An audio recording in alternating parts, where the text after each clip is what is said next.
আসসালামু আলাইকুম মালয়েশিয়া প্রবাসী ভাইগণ, আশা করি আপনারা প্রত্যেকে ভালো আছেন। মালয়েশিয়া ইমিগ্রেশন অপরাসি রহস্য উন্মোচন। মালয়েশিয়াতে অপরাসির সময় ও জায়গার তালিকা দেখে রাখুন।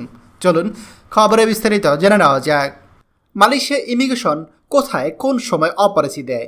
এত বড় মালয়েশিয়ায় কোনো সুনির্দিষ্ট জায়গাগুলো চিহ্নিত করে কী কারণে অপরাসি দেয়, এই বিষয়ে জেনে রাখা আমাদের প্রত্যেক মালয়েশিয়া প্রবাসীদের উচিত।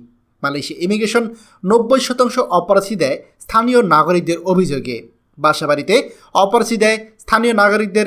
ধরুন কোনো বাসা থেকে আপনার বাড়িতে কম থাকে, কোন বাসাতে বিদেশি সংখ্যা বেশি থাকে এবং হই হুল্লা চিল্লাপালা করে, ময়লা আবর্জনা যেখানে সেখানে ফালায়। এই কারণেই স্থানীয় নাগরিকরা ইমিগ্রেশনে কমপ্লেন করে এবং সেই কারণেই বাসাবাড়িতে অপরাসিগুলো বেশি হয়। বাসাবাড়িতে অপরাসি সবসময় রাতে হয়। মালয়েশিয়ায় দামি ফ্ল্যাটে অপরাসি কম হয়।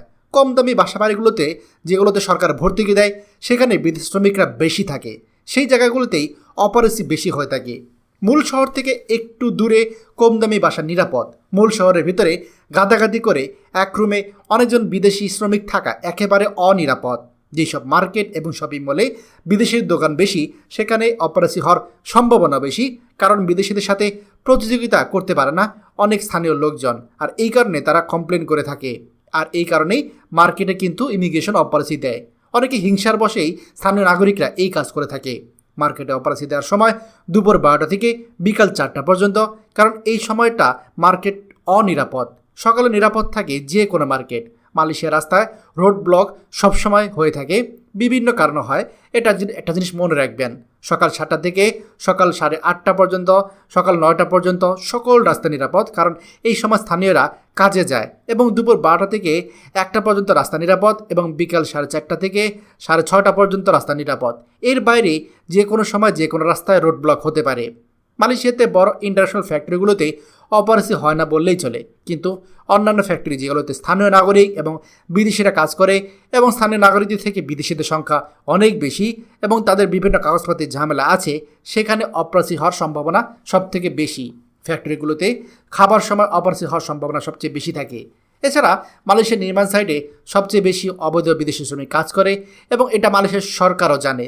তারপরেও তারা বিভিন্ন প্রজেক্টে দিনরাত কাজ হয়। স্থানীয় নাগরিকদের বাসাবাড়ি এবং ছুটির দিনগুলোতে তারা ঠিকমতো ঘুমাতে পারে না, বিভিন্ন চিল্লাচিল্লি আওয়াজ হয় এবং তাদের কমপ্লেনেই প্রজেক্টগুলোতে সবচেয়ে বেশি অপরাসি হয়। যতদিন যাবে মালয়েশিয়া সরকার ছুটির দিনগুলোতে মালয়েশিয়ার নির্মাণ সাইটে কাজ করা একেবারেই যাবে না। যদি কাজ করেন তাহলে আপনার জন্য বিপদ আছে। অনেক সময় বিভিন্ন বস টাকা পয়সা দিয়ে বিভিন্ন জায়গায় সেটেল করে রাখে, ওই প্রজেক্টগুলোতে অপরাসি হয় না। মালয়েশিয়ার নির্মাণ সাইটে খাবার সময় দিনের অপরাসি সম্ভব না সবচেয়ে বেশি, কারণ তারা আগে রাতে অপরাসি দিত, বিভিন্ন বিল্ডিং থেকে লোকে দৌড়ে পালাতে গিয়ে নিচে পড়ে যায় এবং বর্তমানে তারা কিন্তু নির্মাণ সাইটে অপরাসিগুলো দিনের বেলায় বেশি দেয়। মালয়েশিয়া ইমিগ্রেশনের অনেক কাজ তারা অপরাসি দেওয়ার জন্য বসে থাকে না, তারা শুধুমাত্র অভিযোগ এবং সুনির্দিষ্ট কারণের বেসিসেই কিন্তু অপরাসি দিয়ে থাকে। যেমনটা নিজেরা মারামারি করা, চুরি করা, স্থানীয় নাগরিকদের সাথে তর্ক করা, নিয়ম শৃঙ্খলা না মানা, এই কারণগুলোতে বেশিরভাগ অপরাসি হয়ে থাকে। আমরা এই যে তথ্যগুলো পেয়েছি, এগুলো আমাদের মালয়েশিয়া দীর্ঘদিনের অভিজ্ঞতা থেকে লিখেছেন জলিল আহমেদ ভাই। তো আপনারা যারা মালয়েশিয়াতে আছেন তাদের জন্য এটি খুবই উপকার হবে। অবশ্যই দয়া করে এই তথ্যগুলো মেনে রাখবেন। দয়া করে ভিডিওটি আমাদের সকল প্রবাসীদের সাথে শেয়ার করুন।